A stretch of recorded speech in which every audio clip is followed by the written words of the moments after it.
Welcome back to Night School, episode 17, Song of Myself, part 15. And back with me is my esteemed colleague, Mr. Wes Schantz. Welcome back, Mr. Wes Schantz. Good to be back. Good to be back. We're moving ahead here. We're steamrolling through this right now.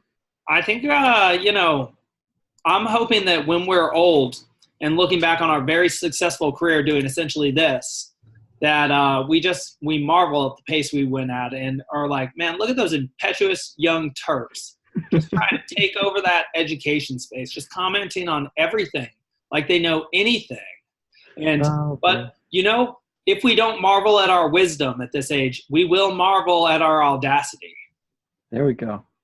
I think it's very fitting for this poem. Yeah. Yeah. I mean, if he's going to sing a song of himself, and that's going to be the archetypal American poem, then we need, Lewis and Merriweather to chart that territory again, take it back into ourselves, because we're something fantastic. We're about to see one of the finest aspects of that which is already fine in of its nature. Well, so I guess I get the evens, huh? Your turn. On to 40. Flaunt of the sunshine, I need not your bask lie over. Light surfaces only, I force surfaces, and depths also. Earth, you seem to look for something at my hand. Sail, top knot, what do you want? Man or woman, I might tell how I like you, but cannot, and might tell what it is in me and what it is in you, but cannot, and might tell that pining I have, that pulse of my nights and days. Behold, I do not give lectures or a little charity. When I give myself. You there, impotent, loose in the knees, open your scarf chops till I blow grit within you. Spread your palms and lift the flaps of your pockets. I am not to be denied, I compel. I have stores plenty and to spare, and anything I have, I bestow.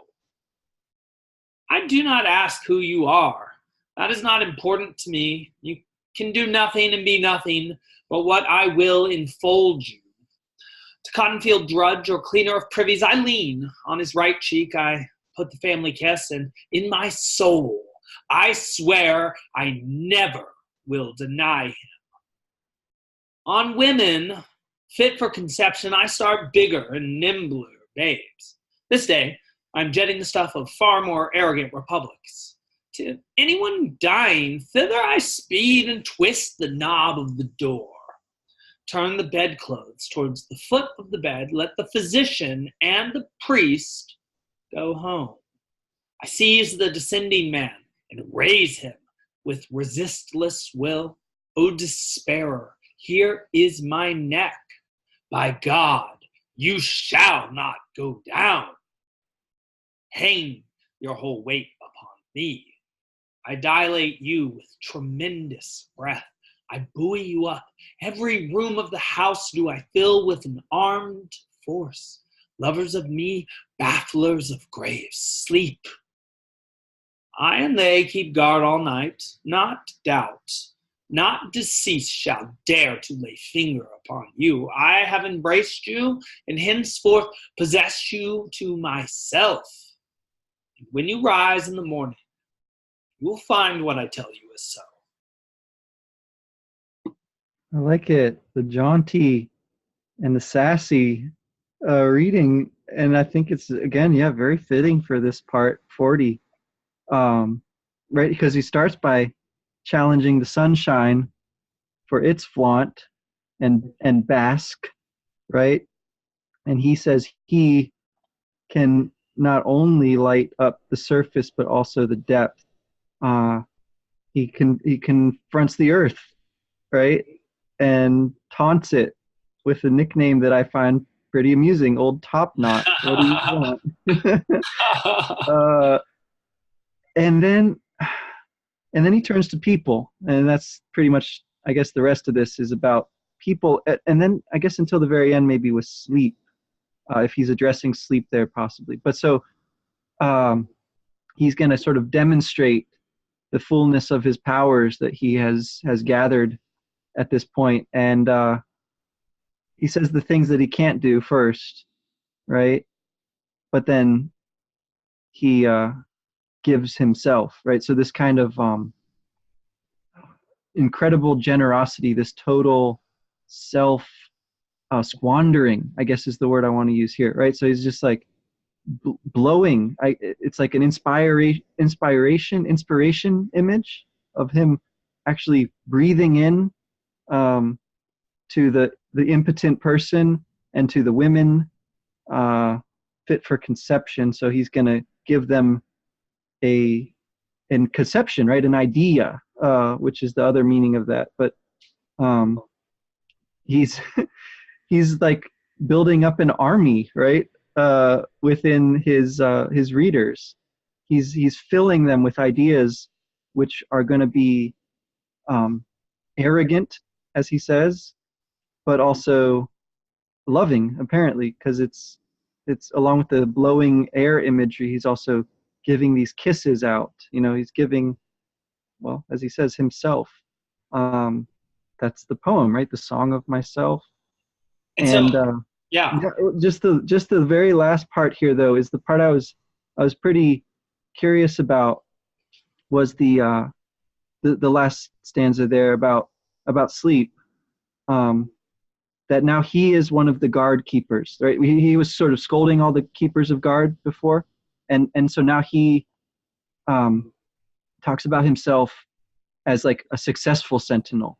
Like he's giving you something that's gonna keep you safe and give you strength and make you, formidable out there in the world. And you're gonna know this experientially, he claims.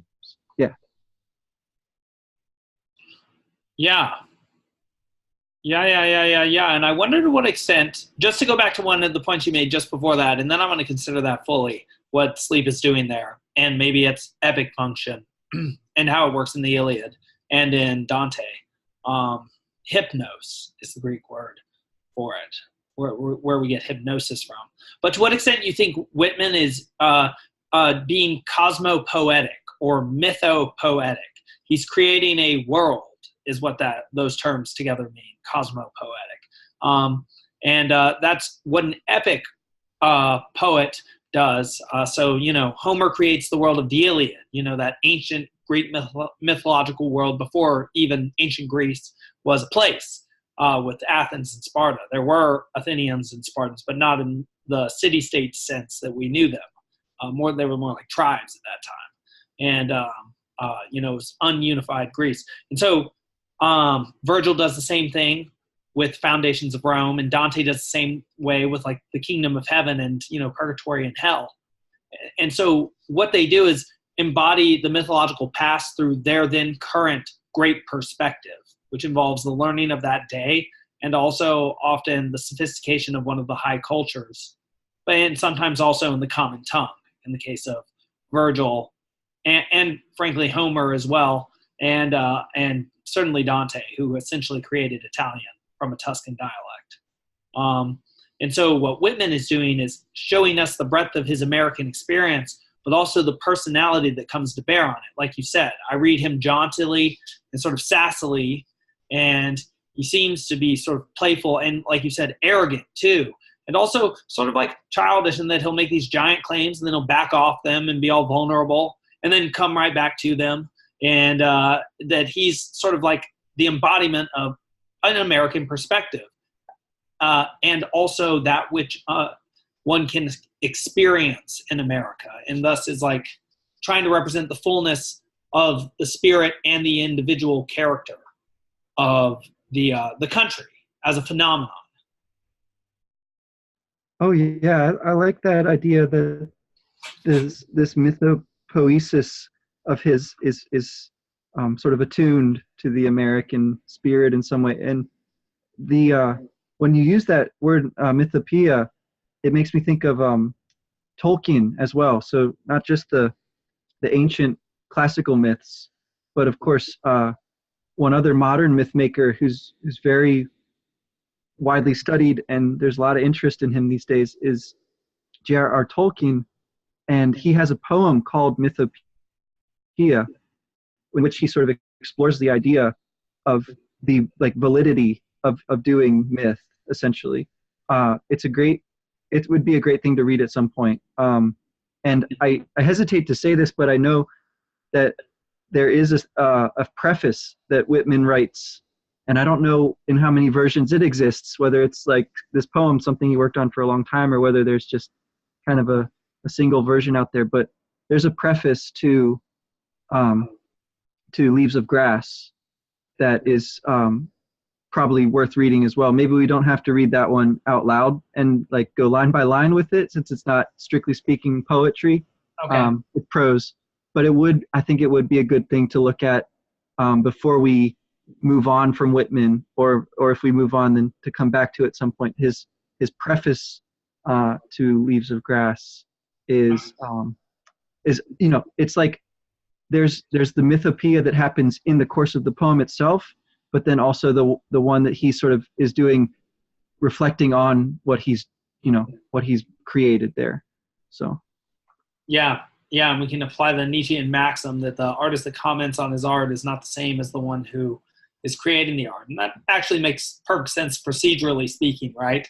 Like you can put thousands and thousands of hours into becoming an artist and, put, some minutes and maybe some hours into, art interpretation. And so it's never true that the artist has the best idea of or the best analysis of his own art. He might have a good idea of the intention behind it, of the purpose of it, but it would be very, I think, rare that the artist, and I'm looking forward to seeing whether this is true or not, that the artist would have the most profound or the deepest analysis or insight into his own work. I think that takes another perspective. Yeah. Well, I think it goes along too, though, with the point about sleep, right? About Yes. that being the chance to, well, that's sort of your unconscious mind sort of reflecting on the day's events to help you make sense of them and sort of like process what's going on and maybe see some solutions that you otherwise wouldn't have access to. That's so interesting too, because, the Jungians, who I often bring up, they talk about this concept of synchronicity, which is where you're especially focused on a certain concept or thing, like a number that you keep seeing, and then you see it everywhere. And I think everybody knows about this sort of experience. Not exactly deja vu, but like you keep seeing 333 everywhere you look, or you keep seeing like a right yellow shoe or something like that. And it's funny, sleep here, not only have I recently taught about sleep in the context of Hera and Zeus' coupling in book 15 of the Iliad, but also Dante's been falling asleep a whole bunch in the Purgatorio, and the students are writing currently about the function of rest in the Purgatorio, and it's essentially so that the souls can reflect at night in order to refine and improve on their actions during the day so that they can accomplish their goals quicker. And I'm having them make connections to reality. I'm like, is this how you get better at anything and accomplish any goal? And so it's interesting. It is interesting to what extent even invoking sleep is not only invoking an epic condition, but a universal one, as if this is a claim to some sort of universal maxim. Or even though it has a particular lens, there's a universal principle underlying it, or several. Yeah, and it's very interesting that he, on the one hand, seizes the descending man and says, right, by God, you shall not go down, right? He's going to lift this person up.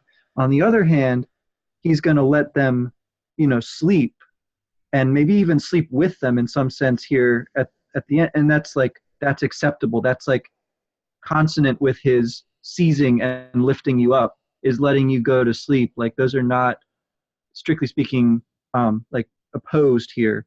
And so it gives me, that going down image is, I think, very, very rich. But for him, like going down into the unconscious, or whatever you want to, sort of mythologically describe that as, is also like being raised up. That's the sense that I'm getting here. That's you being fired. That's excellent. I like that, because to anyone dying, so we have that low foot of the bed imagery, let the physician and priest go home. That's like my girlfriend and me. And but then you get this extremely Christian imagery of essentially being thrown on the cross, right, by God, after this vocative "O despairer" with no H, highly biblical, King James. You shall not go down. Hang your whole weight upon me. And I think that is sort of the idea of the cross, right?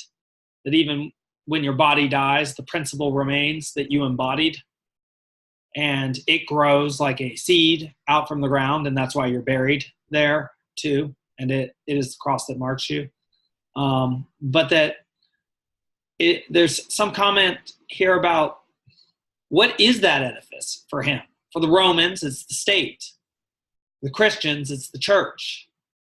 But what is the cross on which we hang ourselves? Is he saying that it's America and everything that makes it America, not the laws or a specific set of beliefs, but everything, or the spirit that embodies? And I'm not sure if it's a unified spirit either.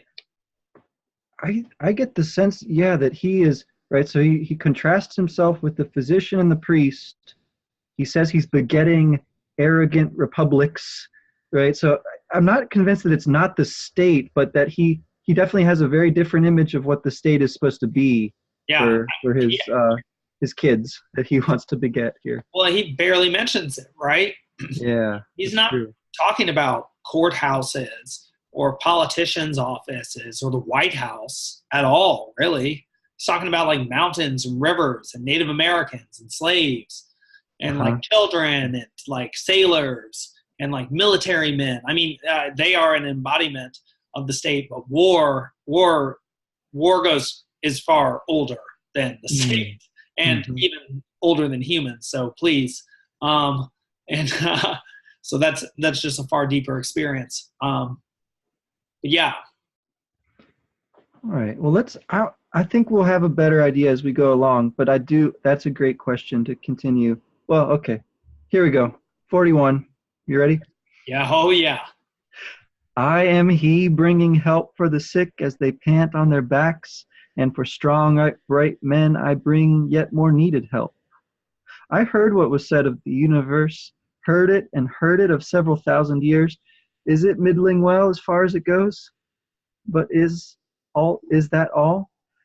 Magnifying and applying come I, outbidding at the start the old cautious hucksters, taking myself the exact dimensions of Jehovah, lithographing Kronos, Zeus his son, and Hercules his grandson, buying drafts of Osiris, Isis, Belus, Brahma, Buddha, in my portfolio placing Manitou loose, Allah on a leaf, the crucifix engraved with Odin and the hideous-faced Mixipli, and every idol and image, taking them all for what they are worth and not a cent more, admitting they were alive and did the work of their days. They bore mites as for unfledged birds who have now to rise and fly and sing for themselves, accepting the rough, deific sketches to fill out better in myself, bestowing them freely on each man and woman I see, discovering as much or more in a framer framing a house, putting higher claims for him there with his rolled up sleeves, driving the mallet and chisel, not objecting to special revelations, considering a curl of smoke or a hair on the back of my hand just as curious as any revelation. Lads a hold of fire engines and hook and ladder ropes no less to me than the gods of the antique wars, minding their voices peal through the crash of destruction, their brawny limbs passing safe over charred laths, their white foreheads whole and unhurt out of the flames, by the mechanic's wife with her babe at her nipple interceding for every person born. 3 scythes at harvest whizzing in a row from 3 lusty angels with shirts bagged out at their waists. The snag-toothed hostler with red hair redeeming sins past and to come, selling all he possesses, traveling on foot to fee lawyers for his brother, and sit by him while he is tried for forgery. What was strewn in the amplest, strewing the square rod about me, and not filling the square rod then, the bull and the bug never worshipped half enough, dung and dirt more admirable than was dreamed, the supernatural of no account, myself waiting my time to be one of the supremes, the day getting ready for me when I shall do as much good as the best, and be as prodigious. By my life lumps, becoming already a creator, putting myself here and now to the ambushed womb of the shadows. All right, well, just to get a couple things out there immediately, he's making a range known of topics he could consider. The high and mighty gods, as is the traditional epic convention, Milton, Dante, Virgil, Homer, all the other ones who are of less importance, which is why you don't know them, and all the way down to the bugs and nothing else. The bugs and the natural and that which is at the other extreme. He can talk about whatever he wants. And in fact, it seems as if, especially in these last lines, he is suggesting he's really feeling the weight of being at part 41 of this poem, that he's getting closer to the end, that now it's time for him to sort of, he's past his adolescence, his questioning, his doubting period. It's time for him to take the reins. Horse metaphor there, which is interesting because I recently taught am teaching tomorrow the whips and bridles one in the Purgatorio. And so whenever you take control of something, you seem to use horse metaphors as an English-speaking American. You're going to take the reins. You're going to grasp hold of it. You're going to bear down. Interesting. Well, in any case, he's now sort of feeling the pleasure of becoming a creator, of a great poet. Yeah, but by my life lumps, he says at the end, becoming already a creator, putting myself here and now to the ambushed womb of the shadows. I strike that strikes me to be the unconscious, or the sort of like poetic underworld from which inspiration is born out from, or the truth about the future, which the person who returns from the underworld has to either convey or usually live out or embody. So, they go into the underworld, they take on an old role like king or philosopher, and then they embody it in the world again. And I wonder to what extent this is Whitman sort of, again, tour de force, showing that. Even in the third stanza, the first thing he says is magnified. And then, he talks about the Jewish Christian God. Talks about the Greek gods. He talks about the Egyptian gods. Manitou, is that the Manichaean god? I don't know. That's a Native American one. Native American. There we go. There's a gap. There's a gap for me. And Allah, the Islamic god, the crucifix engraved. I suppose that could be Christian or any of the Abrahamic faiths. The Norse religion here. Mexitli. I don't know if that is Mexican god. I only know right. I don't suggest because of Mex as a prefix. These are all things that we could look up if we really wanted to focus on this aspect of this poem, and you could write a good paper about that, I imagine. And so, but these are written in parallel to things like framer framing a house, the mallet and the chisel, which if you look at these are also expressions that tie back to gods, like Hephaestus, or not objecting to special revelations, like Apollo, or again, Jesus, or fire engines, again, Hephaestus, the god of fire, hook and ladder ropes, no less to me than gods of the antique wars. And he even makes that connection too. It's like these gods were used to convey real experiences in the language of that time. And so now he's going to do the same thing with the language of this time, but he wants us to see the connection between what he's doing and what they used to do, because it's the same form with a different matter. Yeah, and I love the way that he takes this on head on. He just says, right, he's going to magnify and apply. I love that line as a kind of description of what he's doing, because that's kind of what we've been trying to do throughout the poem as well. So I feel like kind of validated here by trying to make all these different kinds of connections and reading into things in the way we've been doing. I think he's a little tongue-in-cheek here, because he is, borderline, I don't know. He's not super reverent, we'll say. Pretty blithe, yeah.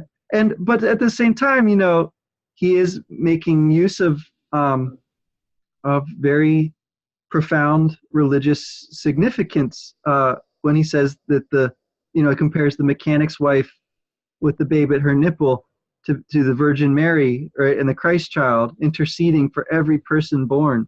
And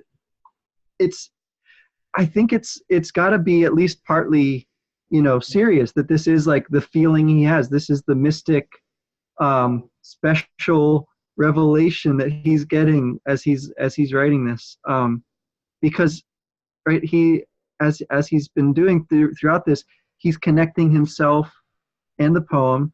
He's connecting himself in the poem to the readers and wanting to like inspire them with the kind of significance that he seems to feel pulsing through him as he goes along. He can't, on the one hand, take that too seriously, right? Because then he sets himself up as the kind of academic that he doesn't by any means want to be. On the other hand, he can't totally hold it up to mockery, right? But far from it. He's saying there's an inherent like decency to all of these things, and to the lowest, maybe even more than the ones that are normally considered the highest. I only know about Manitou just because there's a Manitou Park near where I live. Oh yeah. And it's one of the words, at least from some language. I don't think it's a local language, but I could be wrong, for like the Great Spirit, and I don't know anything about Mexitli other than it sounds like it's got to be an Aztec word, and it's got the root for Mexico in it. So I think that's a pretty good guess. Yeah, and it's just, he does get serious with his biblical imagery with, the mechanic's wife with her babe at her nipple, sort of a Christ or being born image, right next to an image of death, 3 sides at the harvest. That's the Grim Reaper, right? The great harvest. You reap what you sow. In a row from 3 lusty angels with shirts bagged out at their waists. It's as if here he's indicating that he's going to die and this is going to be his contribution. Right? While also, again, making that parallel between being born and dying and the whole range of that which is in between, and just in these 2 lines next to each other. But that also, to some extent, he is reaping what he's sowing here. This is him sowing. This is him swinging his scythe to the wind. And this is the wind that has come out from him, the effect of him, these words that we are now rereading and re-embodying, bringing back to life, reanimating. There we are. Whether they be about Kronos or Jehovah or dung and dirt, or whatever a life lump is. Yeah, right. I suppose the lumps you take during the course of your life. That's what I was thinking too. Yeah, but it could also just be like, the meat of his body, essentially, right? Like, that's the incarnation again, though, right? So yeah, and his apotheosis going on. Yeah, and I do agree with you that, and also feel very justified in our endeavor when he talks about what he could be doing with this poem, that he could be bringing all these other gods and such into it, and it's like that is what we have been doing, bringing those connections alive in the rest of his poetry. So it is nice to see that he is admitting what he has been doing, and that he could have done it in a different way, and that we've sort of been accompanying what he has been doing with a commentary of the broad intention and the intentionality behind the words that he chooses and the way that he structures them together. Trying to elucidate the entirety or more of the entirety of the meaning of the work of art. Well, it is certainly prodigious. I think that's the word here that sums it up for me.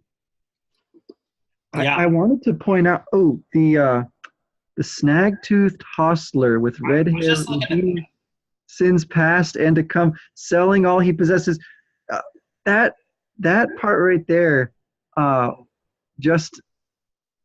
it's such a mixture again of the reverent, the elusive, that is like alluding to biblical imagery, and the I don't know, the totally everyday, right, to pay these lawyers while his brother is tried for forgery. There's so much there. I would love to know the story behind that that couplet there. Yeah, no, that is a story in of itself. And well, just before we go, I'd like to let the listeners know that we at the Alexander Schmidt podcast received our first ever donation today, and it is the highest level of donation that you can actually receive on Anchor, and it was from Mr. Wesley Schantz, my colleague here. So thank you, Wes. It feels good to be funded, to be a pro at this now. I hope that it helps improve the Zoom capabilities that we're working off of here, and makes that a little more stable. Although I think partly that's just down to my internet once in a while not behaving properly. I'm not sure, or my device, but we're always sort of like trying to add to our hardware and our software and our organization. And in the meantime, just to keep, getting to do this is like a great endeavor. Yeah, and I think it's interesting to what extent, as we continue to broaden the endeavor, that with additional funding, which we can depending on how we do it, we can outline exactly where it goes, so that people know exactly what they're contributing to. And I think that's something that's important to people, and is part of the whole idea behind creating something. People like it, and they want it to get better, and they want to help make that happen. That's a good thing. Yeah, I really look forward to seeing how this develops, and I'd like to hear more thoughts from people as well. I mean, you don't have to give money. You can also send, a comment, give us like a rating or whatever on whatever app you listen to this from, and share your thoughts. Yeah, we really appreciate it, and we're not above it at all. We're we're just like you, and so this is just what we do. And so yeah. We're looking forward to what's coming. A lot of good stuff has been coming around lately, and we'll get more specific and articulate clearer what it is we're asking for and what we intend to produce in the near future.